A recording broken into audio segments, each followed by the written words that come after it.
What's going on, UFC fans and Sandbox MMA fans? UFC Saudi Arabia is here. We're finally getting a great card after that shit that we saw. Perez versus Taylor Fight Night Apex card. Oh my god, that was the worst ever. But now we got a couple of cards back to back in Saudi Arabia and 303 that cannot disappoint. So I'm excited to go through the breakdowns. I am currently 157-91 or something like that, so not a great record. I'll double check it again later, but time for me to get back in business here. I went 7-7 on 302. I went 4-7 on the Perez Taylor card. Hasn't been good. Or sorry, 7-7 on Cannonier versus Imavov. I went like 11-1 on 302, and then I went 4-7 on the Taylor card. So I'm gonna get right back into it, guys. It's time to bounce back, and I'm gonna get good with this record again. Again, I'm still at like 63%, but I want 70s. I'm going for the 70s by the end of the year. If I can get to 75, great, but I don't think anyone's ever gotten there. So I'm going for 70s, though. I'm going to start off with the early prelim opener of Zhao Long versus Kang Ho Lee. I'm going Kang Ho Lee. I like his ability to mix it up. I like his ability to get takedowns. And again, while he doesn't have as many fights, he does have a lot of amateur experience. I like that he's coming into his physical and athletic prime. Zhao Long is all right. Who am I kidding? He's not that good. I like Kang Ho Lee's ability on the ground to actually get a TKO finish here, maybe in the late round too. I think he's a better fighter, man. I've watched both of these guys fight onto the road to the UFC, and while neither of them are top tier level, neither of them will get ranked at bantamweight, I do think Kang Ho Lee is overall a better fighter. I think he can mix it up. I think he's going to get takedowns in this fight. I think he's physically stronger than Zhao Long. Or Long Zhao, whatever, however, but I'm going with Kang Ho Lee. Just think he's the better fighter, and I think he's going to get it done. I like him as an underdog here. Might hammer him right then at 11 o'clock in the morning, or at night. Going Kang Ho Lee to start. Brenson Haberio versus Magomed Gadzhikazhaglalala. Gadzhikazhaglalala is a pretty dangerous fighter. We don't know much about him, though. He's 8-0. He's fought a bunch of tomato cans in Bahrain, but what I will say is he does look very dangerous. He has the ability to get this fight to the ground. He has the ability to hit really hard, and he does have a chin. I've seen him hit with some really tough shots and just will himself through it. Brenson Haberio has extremely dangerous power, crazy good reach, swings in bunches, but he's been chinned a number of times, and I'm going to go with the guy with the better chin versus the guy that is at this point a little chinny.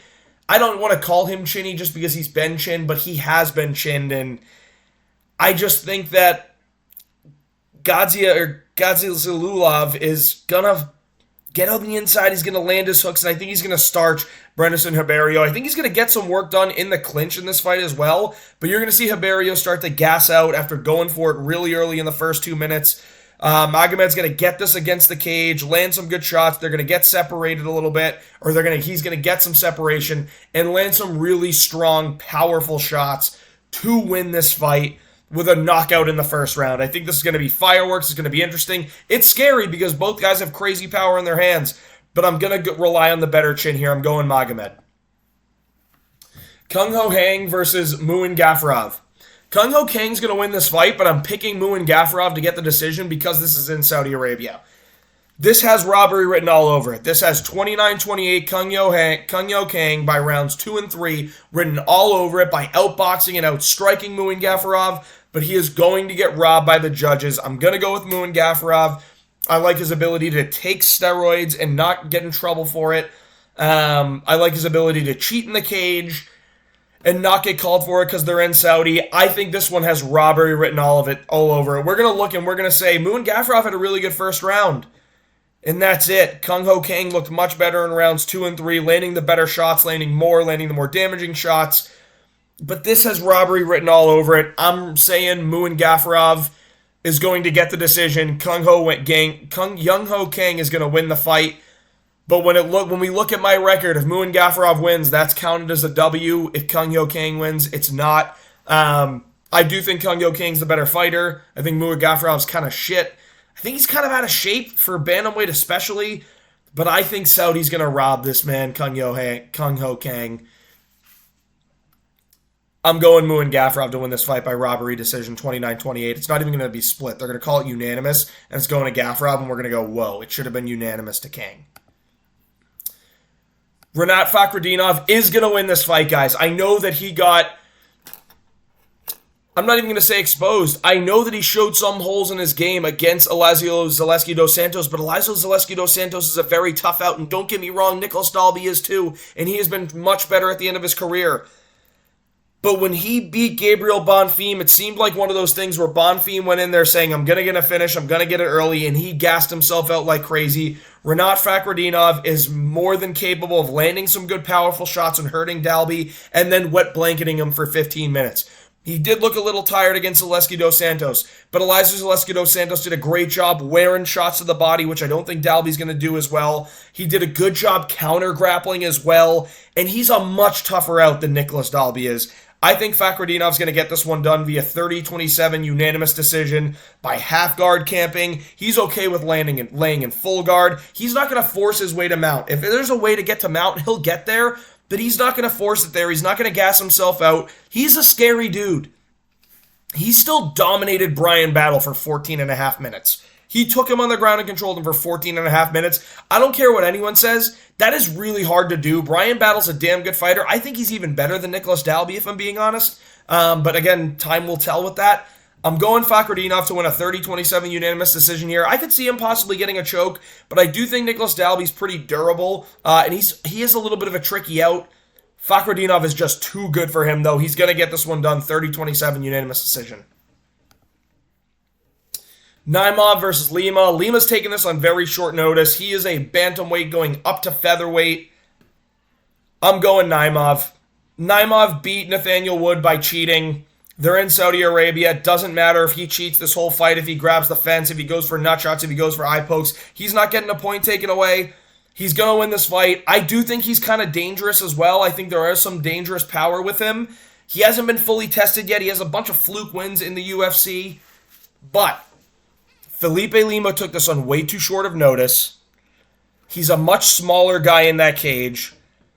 And I think Naimov is going to end up winning this fight by a second round TKO with Lima gassing out. Now, I don't think Naimov has the best gas tank, but what I will say is he will take EPO, and he will push a bigger pace, heavier pace, or faster paced. But Felipe Lima is just going to tire out from taking this fight on too short of notice. He's going to go for the finish early. He's not going to get it. And Naimov is going to win this fight via a round 2 TKO. And it's going to happen, guys. This is a pick'em. Naimov's going to win. So far, I've picked one underdog, the rest favorites, and a pick'em. So I'm going to go with Naimov here. Again, I'm not going to get too cute with it. Naimov's going to win this fight, guys. They're in Saudi, too, so if it's close, it's going to Naimov. Nasrat Haqparast versus Jared Gordon. I think Nasrat Haqparast has gotten so much better in his recent fights. He is a tremendous striker. He's coming into his own and becoming a much better striker. I like that he's a southpaw. It's going to be tricky for Jared Gordon to catch him with that right hand. And I think Jared Gordon's a little plotty for the quickness and the fast strikes of Nasrat Haqparast. He can throw quick 1-2s down the middle.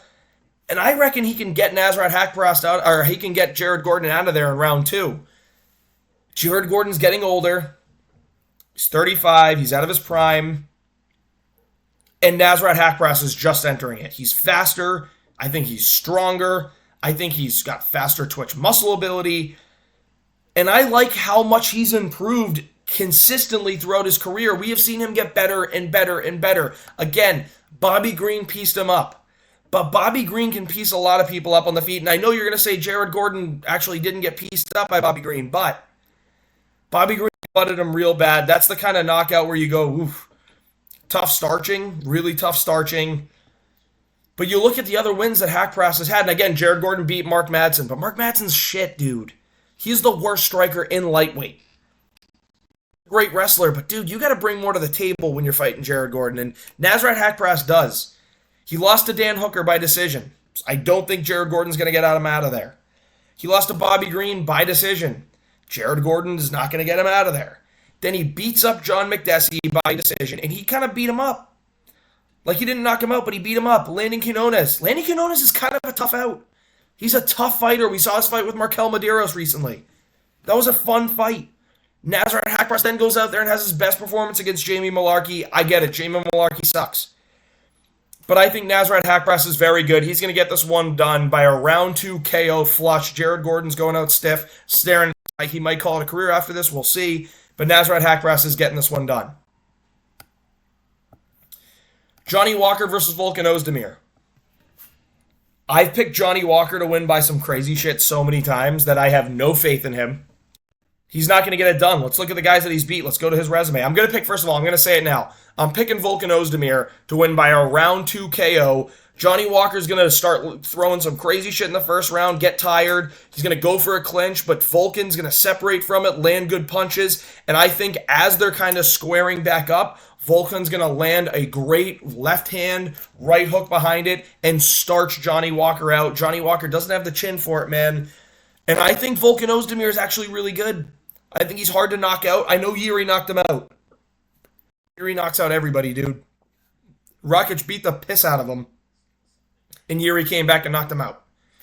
Volkan Ozdemir made it to the second round with Yuri doing some crazy shit. So, and he even tagged Yuri. So, I like Volkan's chance to win this fight. Again, he just took a brutal knockout from Magomed Ankalaev. No contest against Magomed Ankalaev the first time when he almost starts him with a crazy knee. But again, he took a ton of damage by taking a knee to the head. Anthony Smith, not a tough out. Really not a tough out for someone like Johnny Walker. Anthony Smith looked like the worst version of himself in that fight. And it was still, I think, 29-28, maybe 30-27. He knocked out Paul Craig, a guy that only has jiu-jitsu. He beat him in the most Johnny Walker way possible. Threw a kick, got it caught, but he just started swinging, and Paul Craig doesn't have a chin, so he got knocked out. He subbed Ion Kudalaba. Kudalaba's not that good. Got brutally starched by Jamal Hill. Jamal Hill is actually very good. He lost a decision to Thiago Santos. Thiago Santos has some skill, or had some skill back in 21. He knocked out Ryan Spann. Ryan Spann sucks. He got UD'd by Nikita Krylov. Nikita Krylov's good. He got knocked out by Corey Anderson. Corey Anderson's good. And these other wins are against guys that just aren't that good. Again, the Khalil Roundtree win was really good, really crafty. I just don't think Roundtree saw what was coming, and I think Roundtree's gotten much better since then, even though I don't think Roundtree is that good either. I think he's good. I don't think he's beat Jamal Hill good, is what I'll say. Volkan Ozdemir's last fights. Subbed Bogdan Guskov. We saw, dude, Guskov's a tricky fighter, dude. He's a good fighter. He's already ranked. It's like second fight. Sick knockout over Pauga, and then he has sick knockout over Spann. He lost by UD to Krylov, but Krylov's a really good fighter. He beat Paul Craig, and he went in his guard and beat him. He got UD'd by Ankalaev, but knocked out, and he got knocked out by Yuri. Look at this level of competition. Prohaska, Ankalaev, Craig, Krylov, Guskov. I like this level of competition more than what Johnny Walker's faced recently and what he's beaten recently. So I'm going Volkan Ozdemir to win by round 2 KO. Johnny Walker's too chinny. Sharabustin Magomedov. The civilian, I don't know, the civilian arrest guy. I don't know, dude. He beat the fuck out of some guy for like showing public affection with his wife, which I get it, in that area of the world you're not supposed to do, but like, dude, you don't just beat the fuck out of the guy, kind of lose, and then run out of nowhere and clock him clean when he's not seeing it because he doesn't think you're there anymore. Kind of soft, but he's going to destroy Antonio Tricoli. Tricoli's ass. He was supposed to fight Ikram Maleskarov. Now he's got to fly across the world to go fight Shara Magomedov. It's a different style of fighter. Ikram Maleskarov's not throwing crazy kicks. Shara Magomedov is throwing crazy kicks. So I'm going Shara Magomedov, and I think he's going to get it done by a knockout this time. Tricoli's reach is crazy. His height's crazy. But the way to close the distances with kicks, Shara Magomedov has great kicks. I think he's going to chew up the leg early. He's going to work his way up to the body, land some good punches, and end up winning with a liver kick over Antonio Tricoli in round 2. Maybe round 1. You know what? I'm going round 1 knockout Shara Magomedov, and I think he's going to get done by a liver kick. So, Shara Magomedov, this is an easy one to pick, guys. Tricoli took this fight on a couple days' notice, but he was supposed to fight last week, so don't take too much away from him. We're going to the next fight, and it's Kelvin Gastelum versus D-Rod. If you asked me 12 hours ago, and mind you, I'm filming this on Thursday, 6:20 Eastern Standard Time, I was going to say Kelvin would destroy Daniel Rodriguez, because when people just try and strike with Kelvin, he wins. He's a tough, gritty guy, and he will probably hurt you more than you hurt him. But Kelvin now requested that this fight is at middleweight because he didn't think he could make welterweight. I don't know how committed he is. I think he's committed to his craft. I think he's committed to actually fighting. I don't think he's committed to his physical conditioning. That being said, D-Rod accepted the fight at middleweight, and D-Rod is not a middleweight. I'm going to go with Kelvin Gastelum to still win this fight, and I think he's going to win it via 30-27 decision. Again, I think D-Rod's going to land some good punches. But I think Kelvin's going to land the heavier ones, and he's got that Mexican gas tank, the Mexican chin. I think he's going to outlast Daniel Rodriguez and win a 30-27 unanimous decision. Just think he's a better fighter. Even though he's got to take it up a weight class, Kelvin Gastelum's used to fighting at middleweight. He has done it in the past. He's done it numerous times. D-Rod hasn't. D-Rod got starched by Ian Gary, took some time off, but he's also 37. Kelvin's 32. Look at the level of competition difference here. Ian Gary, good fight, the best fighter he's fought. But D-Rod also lost to Neil Magny. I don't think Kelvin loses to Neil Magny, and again, it's all about matchups. D-Rod beat Li Jingliang. He robbed Li Jingliang. Li Jingliang won that fight. D-Rod's overrated, my man. Kevin Lee, but what is Kevin Lee at this point? Like, where does he fit into all this? You know what I mean? And he knocked out Preston Parsons? Not impressive. Let's go to Kelvin. And there's more told in Kelvin's losses than there are his wins. Got subbed by Sean Brady in the third. Again, he can beat Sean Brady on the feet, but Sean Brady's good for him on the ground. And I bet Kelvin can out-wrestle D-Rod too. He beat Chris Curtis in a barn burner. Chris Curtis is dangerous when you get in that kind of fight with him. Jared Cannonier, he lost by decision. He made it 5 rounds with Jared Cannonier. And he made it 5 rounds with Whittaker, beating his ass. He beat Ian Heinisch. He's gone to a close fight with Adesanya, like one of the closer fights that we've seen with Adesanya. I'm going to Kelvin with a 30-27 decision here. I like his cardio better. I like his better. I like his chin better. I like his durability better. It's going to happen. I got a weird feeling about Volkov and Pavlovich. I've had it all week. I've had it for like a couple weeks now, actually. Since this fight was announced, honestly, I thought there was a world in which Volkov can stay far enough on the outside. They've trained together before a lot. But then you see the pictures of Sergey Pavlovich coming out. And he looks bigger than Ngannou. He looks like USADA's been gone forever. And when you look at this, yes, Volkov's taller, but Pavlovich has a longer reach. Pavlovich certainly has more power, and yes, he got chinned by Aspinall. But I like him taking 7 months off to collect himself, come back into this fight, and I think he's going to starch Alexander Volkov in the first round. I think Volkov's going to have some success early with the kicks, but I think he's going to get too cute with the kicks and get caught with a counter when one of those are getting thrown, one of those shovel uppercut counters, where the kick's coming in, Sergey goes to reach for it, kind of gets it, but at the same time throws his right hand shovel uppercut, catches Volkov, and then finishes him by beating his ass with ground and pound as he's kind of standing and beating him up. Game over. Pavlovich, round 1 KO. Do not be surprised if Volkov gets this done, though. Because if this fight gets to round 2, it's going to get real interesting. Because Volkov will invest in the legs, will invest in the body, will start to put pressure on. He knows how Pavlovich fights, too. They've trained together a lot. So do not be surprised if Volkov wins this fight. I will not bet on this fight. If I'm doing well betting on the card, I probably will, actually. But don't count out Volkov, man. It's not like Pavlovich is a lock here. The odds should be closer than they are. I would say they should be like minus 200 Pavlovich, minus 180 Pavlovich. Not 240. That's too much. But I'm going to take Pavlovich to win by first round knockout. Bobby Knuckles versus Ikram Aleskarov. I'm going with Bobby Knuckles. I like him a lot more as a fighter. And I'm super biased towards the guys that I like more. But I think he's a better fighter overall, too. Ikram Aleskarov is dangerous, and his hands are dangerous. If he wins this fight, it's going to be by first or early second round knockout. But I don't think he wins it any other way. If you think he's going to grapple Whittaker because his last name is Aleskarov and it ends in a V, you got another thing coming. Robert Whittaker has some of the best takedown defense in the middleweight division. Historically. He moves better than most people in the middleweight division. I think that he's found another fire since his loss with Dricus du Plessis, and he's going to go out there to do damage. Now, we'll know in the first round which Whittaker shows up, but I think we're getting the world beater, Robert Whittaker. The reason I say this, first person to ever main event in Saudi Arabia. I think that means a lot to him.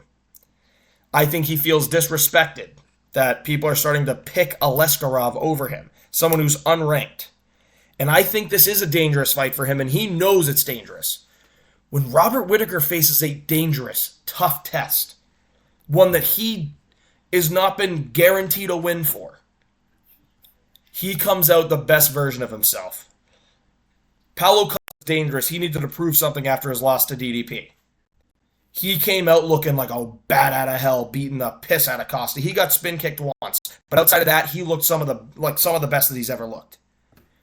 Dricus du Plessis, everyone told him he was going to win, and he got KO'd. He got a little too complacent, and it looks like he felt the power of DDP. DDP's the world champion right now, so let's not take too much away from him. Marvin Vettori, he got staggered in the first round, locked in, and then beat the piss out of Marvin Vettori like nothing we've ever seen. Lost to Israel Adesanya. But he won this fight, let's be real. Beat the piss out of Gastelum. He's beaten Romero up, and I get it, he doesn't have knockouts recently. But as this fight goes longer, Aleskarov wasn't preparing for a 5-round fight last weekend against Tricoli. Now he's getting one against Robert Whittaker. And I think Whittaker knows if this goes to a decision, we could see some sketchy scorecards, man. Can't trust these judges. I think Whittaker is going to beat the daylights off of Ikram Aleskarov in rounds 2, 3, and 4 and end up finishing him at the end of round 4 with a head kick. And it's going to be one of his classic 1-2 follow with the kick. Aleskarov gets wobbled and then gets beat up. Ground and pound, knockout. Whittaker gets his first knockout in 7 years. I need this to happen. My mental health relies on this. Bobby, please make us all happy. We want to see this. And again, Ikram Aleskarov is no joke. He's not a scrub, guys. He had a competitive fight with Hamzat until he got knocked out. How competitive was it? He stuffed some takedowns. But Robert Whittaker has been preparing to stuff Hamzat Chimaev's takedowns. Ikram Alescarov's are not as good as Hamzat Chimaev's. Robert Whittaker, he knows what this means. If he loses this fight, people are going to start looking at Robert Whittaker as, dude, is he really that good? Which we all know he is. People act like he hasn't beaten the fuck out of the middleweight division for the past 8 years, 10 years. He beat the piss out of prime juiced up Romero twice. And again, there was a close competitive fight, but he went in there and he battled with him. Sure, he got knocked out by Izzy, but he beat him in the second fight by decision. Sure, he got knocked out by Dricus. But dude, Dricus is beating everyone and he always finds a way to win. That's a scary premise, man. Robert Whittaker's going to win this fight. He's going to win by 4th round knockout, and we're all going to rejoice. If he doesn't, I am going to be morbidly depressed. But these are my predictions. Let's go 11-0. Let's get back on track. Tail me, because I'm fucking winning this weekend. If you enjoyed it, please like and subscribe. Thanks for watching.